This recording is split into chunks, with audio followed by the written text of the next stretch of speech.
Donc, me voici de retour pour la vidéo 2. Je n'ai que 8 minutes. Je sens que ça va être compliqué.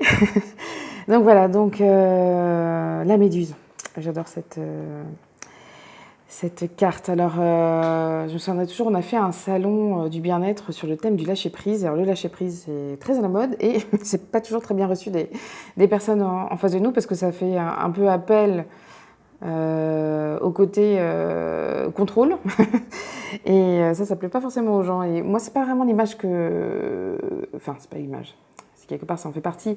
Mais pour moi, c'est plutôt une invitation à être vraiment dans le flux de la vie. Et la méduse, c'est une très belle image pour cela, parce qu'on a encore l'élément eau, on a une méduse qui va dans le flux de la mer.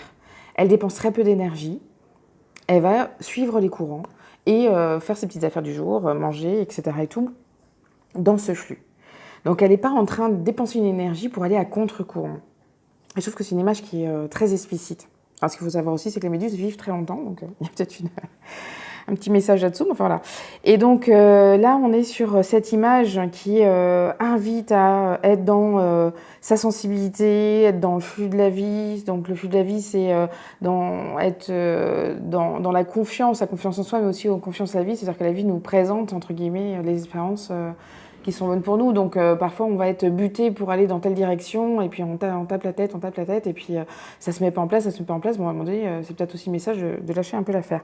Donc du coup, c'est une très belle carte. Alors les deux associés ensemble, on est vraiment dans cette idée de peut-être de ne pas avoir été suffisamment dans son écoute, comme on revenait là-dessus, de ne pas avoir forcément fait ce que l'on désirait, de ne pas être forcément dans le flux de la vie. Voilà, il y a une certaine contrainte un peu, alors qui a pu être dans l'environnement extérieur, mais quelque part, qui a été aussi une acceptance intérieure d'être dans cette contrainte. C'est toujours un petit peu complexe, cette approche-là, mais oui, c'est ça, c'est-à-dire que quelque part, on n'a pas dit fuck et on a fait les choses. On n'était pas dans le déploiement de ce que nous sommes.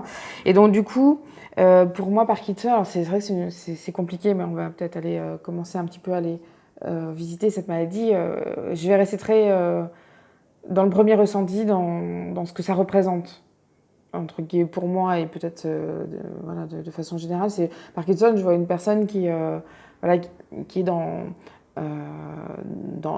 ce mouvement incontrôlé, qui est lié évidemment à l'aspect aussi neuronal.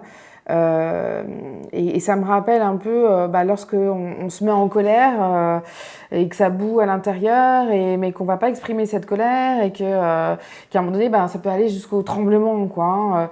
Et donc j'ai un peu cette sensation, effectivement, et peut-être confortée par rapport à ces cartes, de dire voilà, je n'ai pas été qui je suis. Je n'ai pas exprimé qui je suis par rapport à ce qu'on disait, l'éducation, par rapport au siècle où je vis, par rapport au qu'en dira-t-on, par rapport par rapport à tous ces facteurs de l'image qu'on peut donner, etc. et tout. Et donc, du coup, j'ai gardé tout ça en moi. J'ai vécu un peu certaines contraintes que j'ai acceptées, parce que je les ai vécues, ou mal acceptées. Et donc, du coup, à un moment donné, voilà.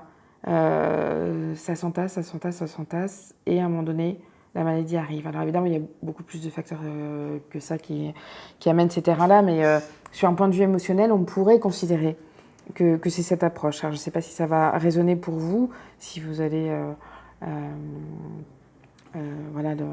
peut-être aller peaufiner un petit peu par rapport à ce que je viens de dire. Et après, je suis allée justement sur ces fameuses cartes lumière que j'affectionne. Et j'ai demandé toujours à cette maladie, qu'est-ce qu'il y en est. Et j'ai tiré la première carte, c'est le guerrier. Vous vous épuisez à combattre, réagissez avec davantage de douceur. Donc c'est aussi par rapport à soi, c'est être toujours un peu dans ce combat du quotidien. On n'est pas dans le guerrier pacifique, c'est-à-dire que c'est une énergie voilà, de force, de soutien qui nous amène à construire quelque chose qui est en adéquation. Voilà. Tandis que là, c'est vraiment un positionnement toujours sous-jacent, où il n'y a pas vraiment de repos, et d'être un petit peu aussi peut-être avec cette lance pour aller percer des trucs voilà, qui ne sont pas forcément en accord avec aussi nous-mêmes. Donc ça peut amener ces deux forces. Ça peut être une force de soutien avec le guerrier pacifique, où on a cette énergie pour mener la vie, pour mener nos projets, mais en adéquation avec soi. Et le guerrier, c'est plus quelque chose où on va dans une quête, mais souvent qui est dirigée par des événements extérieurs. Hein. Si on prend le combattant de façon générale, évidemment, il va combattre pour sa patrie, mais il y a quand même une décision au-dessus qui émane de quelqu'un et qui peut être en accord avec nos croyances et nos envies, et au contraire, ben, on a signé, donc on y va. Donc c'est peut-être aussi, voilà, c'est ça, c'est aussi à un moment donné se poser.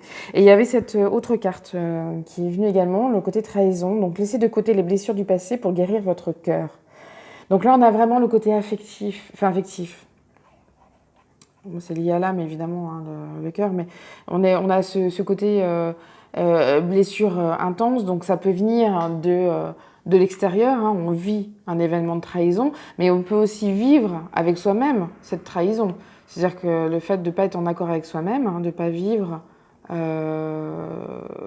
vivre qui nous sommes, peut être aussi une trahison, pour le coup, qui est assez forte, parce que c'est vis-à-vis de soi-même. Donc là, on a vraiment voilà, ce tourbillon, cette fracture qui est présente, et qui est une carte quand même qui est très forte sur le point de vue émotionnel, et peut-être voilà, qui est peut-être aussi la pulsion qui a créé sur un point de vue émotionnel l'installation de cette maladie. Et la dernière, donc c'est la carte guérison, là, qui est un petit peu difficile à traduire en français, et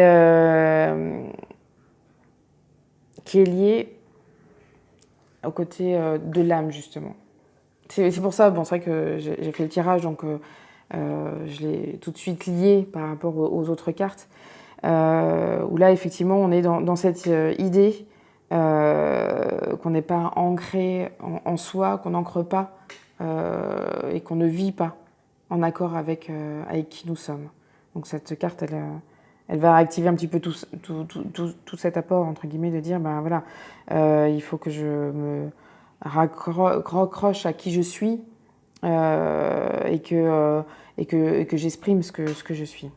Donc voilà, c'est déjà la fin de la deuxième vidéo. Malheureusement, ça va super méga vite. J'ai pas encore commencé le bracelet.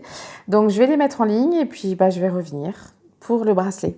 Voilà, merci, à plus tard.